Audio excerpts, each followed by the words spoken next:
अल्लाह के रसूल से किसी ने पूछा, एक सहाबी ने, एक औरत ने, सहाबिया ने, अय अल्लाह के नबी, मैं जिस घर में रहती हूं मेरा देवर भी उसमें रहता है, और अईतल हमवा, क्या मैं देवर से भी पर्दा करूं?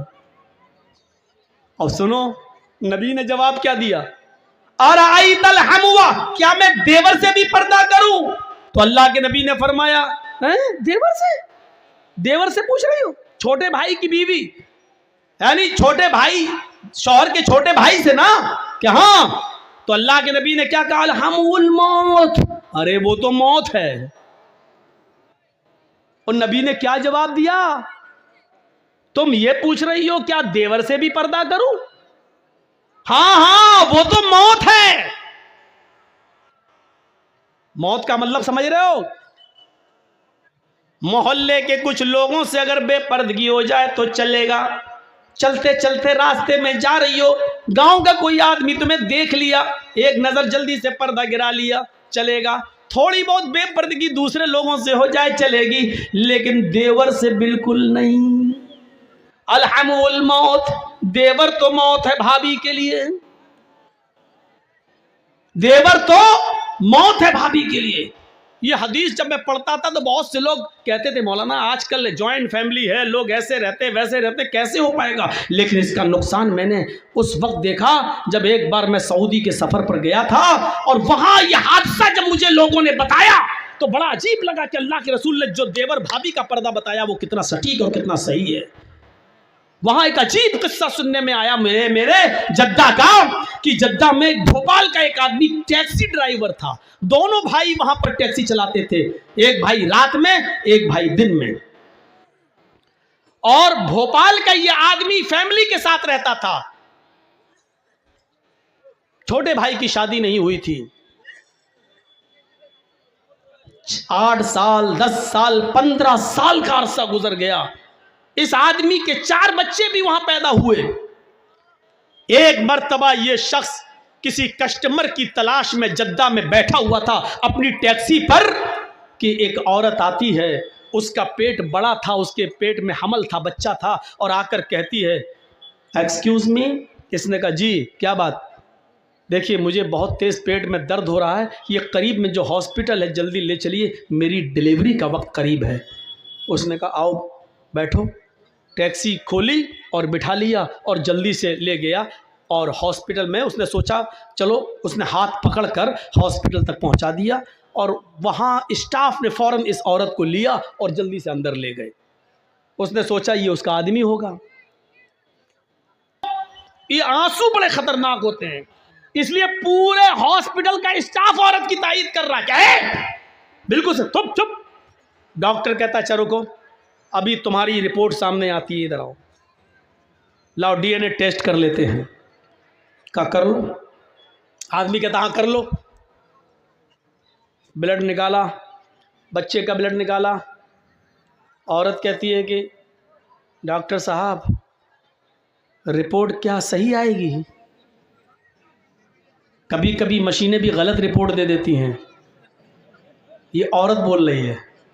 अब वो आदमी जिसका ब्लड निकल रहा था वो कहता चल, मशीनें कभी कभी गलत रिपोर्ट दे देती हैं।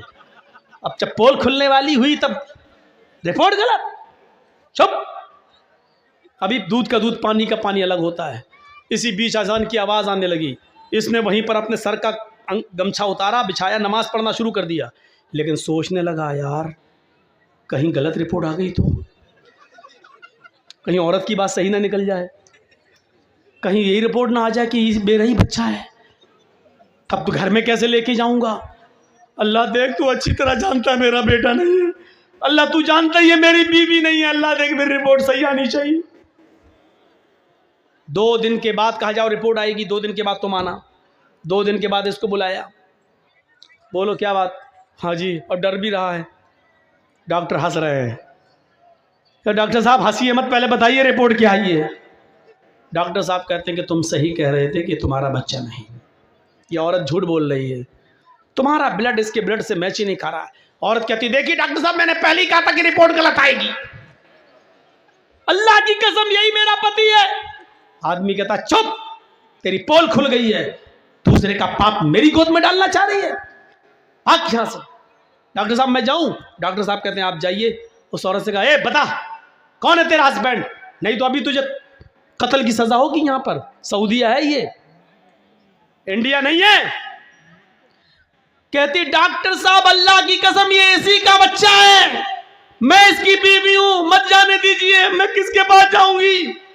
डॉक्टर ने सर पे हाथ पकड़ के कहा, मेरी बहन मैं तुम्हें कैसे बताऊं कि ये इसका बच्चा नहीं है, इसकी रिपोर्ट ये बता रही है कि ये जिंदगी में कभी बाप बनने के लायक ही नहीं है, ये बाप बन ही नहीं सकता।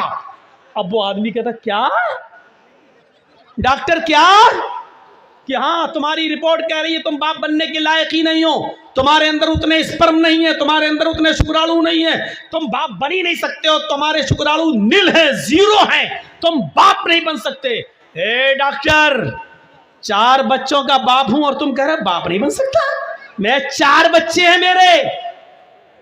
अब औरत चिल्लाती, देखिए डॉक्टर साहब मैंने कहा था ना रिपोर्ट गलत होती है। अब यहां से यह आदमी कहता है चुप, ये रिपोर्ट तो सही है कि ये बच्चा मेरा नहीं है, लेकिन ये रिपोर्ट गलत है कि मैं बाप नहीं बन सकता। और डॉक्टर कहता चुप रहो तुम दोनों, मेरा दिमाग खराब कर दिया है।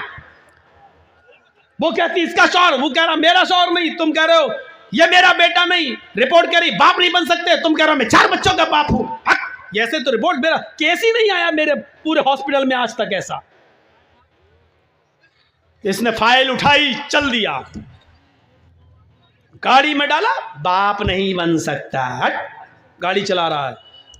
थोड़ी दूर जाने के बाद कहता है जमील घर का पता लगाओ, कहीं रिपोर्ट अगर सही हुई तो फिर ये 4 नमूने आए कहां से। अगर मेरी रिपोर्ट सही है मैं बाप नहीं बन सकता तो ये बच्चे हैं किसके। सीधे घर पहुंचा, दिन में दरवाजा खटखटाया, बीवी को होश भी नहीं था कि दिन में भी मेरा पति आ जाएगा। दरवाजा खटखटाया, बीवी ने दरवाजा खोला, चप्पल उठारी आदमी ने, शौहर ने, और तड़ा तड़ तड़ा तड़ जूते चप्पल लात घूसे। वो औरत कह रही इतना प्यार करते थे आज अचानक क्या हो गया। लेकिन इसने 20-25 पहले प्रेशर बनाने के लिए मारा, चप्पल जूते लाते घूसे मुक्के। जब 15-20 मार चुका तब कहा ये बताओ कि ये 4 बच्चे किसके हैं। वो कहती क्या हो गया तुम्हें? अभी फिर मारूंगा, ये पता चल गया है ये मेरे नहीं है, अब ये बता कि किसके हैं।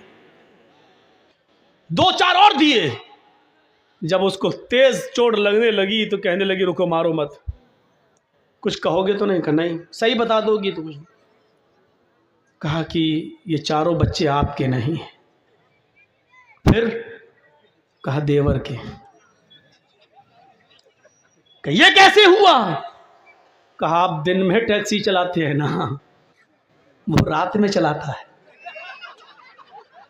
मतलब आप दिन भर गायब रहते हैं, रात में सोते हैं, वो रात भर गायब रहता है, दिन में सोता है। घर तो एक ही है, जॉइंट फैमिली तो एक ही है।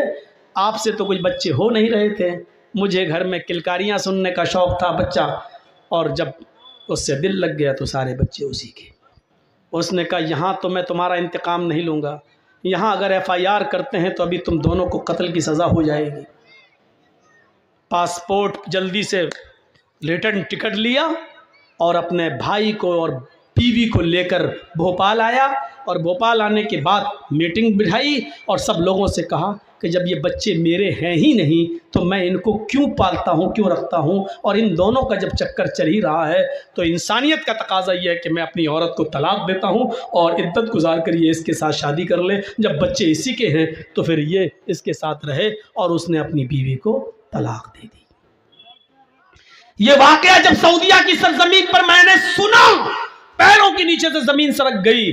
उसी दिन मेरी तकरीर हुई जद्दा में, सऊदी के अंदर जद्दा में, और इसी टॉपिक पर मैं बोला अलहम्दुल मौत। अल्लाह के नबी ने कहा तो देवर भाभी के लिए मौत है। कितना सही जुमला बोला था अल्लाह के रसूल ने। क्या अल्लाह के रसूल, क्या मैं देवर से भी पर्दा करूं? फरमाया देवर तो मौत है भाभी के लिए, देवर तो मौत है भाभी के लिए। तो इसलिए मेरी बहनों, मैं तुम्हें गलत नहीं कह रहा हूं, लेकिन देवर से पर्दा है, साली को जीजा से पर्दा है, भाभी को देवर से पर्दा है, और इसमें कमी नहीं होनी चाहिए। शराफत का तकाजा यह है कि पर्दे पर अमल करिए। इस्लाम ने तुम्हें बहुत इज्जत दी है।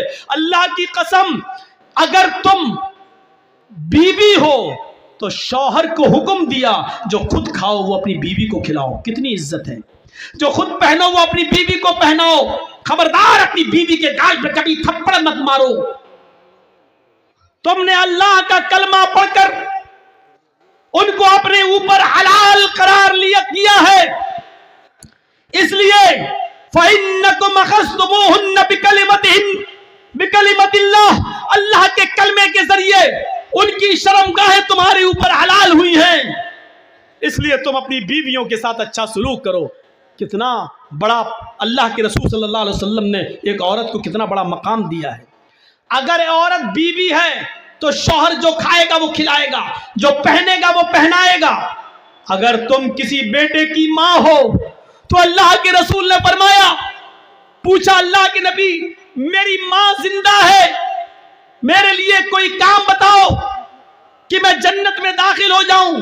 फरमाया उम्मुका जन्नत, क्या तू जन्नत तलाश करना चाहता है?